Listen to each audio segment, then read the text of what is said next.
স্বামী রান্না করে ঢুকবে না, সংসারে পুরুষদের একমাত্র কাজ টাকা উপার্জন করা। এই নিয়মের বেড়াজালে আটকে যায় রিচার জীবন। সে বুঝতে পারে এই সংসারে তার সকাল্লা স্বপ্নের কোনো জায়গা নেই। বিশেষ সিনেমাটি অনেকেই রান্নাঘরের থ্রিলার বলে অভিহিত করেছেন। এখানে প্রতিটি দৃশ্য যেমন এক শ্বাসরুদ্ধকর যুদ্ধের প্রতিচ্ছবি। রিচার্ড প্রতিদিন লড়াই করে যায়, কখনো রান্নার নিয়ম মেনে, কখনো নিজের অস্তিত্ব খুঁজে পেতে। তার এই সংগ্রাম আমাদের মা দাদিদের জীবনের গল্পের সঙ্গে হুবহু মিলে যায়। অনেকেই এই গল্পে নিজেদের প্রতিচ্ছবি খুঁজে পাবেন। বিশেষ সিনেমার ছোট ছোট দৃশ্যগুলোর মধ্যে লুকিয়ে রয়েছে শক্তিশালী বার্তা, যৌতুকের প্রতীক। রিচা যখন বধূ বেশে শ্বশুর বাড়িতে যায়, গাড়ির সিট ড্রেপিং করা ছিল, যা পরোক্ষভাবে যৌতুকের প্রতীক হিসেবে দেখানো হয়েছে। সম্পর্কের টানাপোড়েন, রান্নাঘরে পানির পাইপ থেকে টপ টপ করে পানি পড়ছে।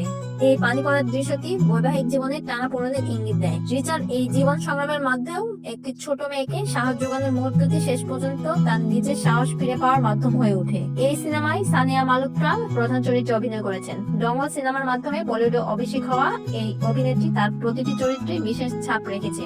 মিসেস সিনেমাতেও তার অভিব্যক্তি ও চরিত্রের বিকাশ দর্শকদের হৃদয়ে গভীরভাবে রেখাপাত করে। হাসি খুশি মেয়ে থেকে ধীরে ধীরে হতাশা সাগরে ডুবে যাওয়া যে রূপান্তর, তা সানিয়া অসাধারণভাবে ফুটিয়ে তুলেছে। তার পাশাপাশি নিশান্ত দাইয়া দিবাকর চরিত্রে যথাযথ অভিনয় করেছে। মিসেস সিনেমাটি জিও বিবির Malayalam cinema the great Indian kitchen এর হিন্দি রিমেক। সাধারণত রিমেক সিনেমাগুলো মূল সংস্কারের মতো আলোড়ন সৃষ্টি করতে পারে না,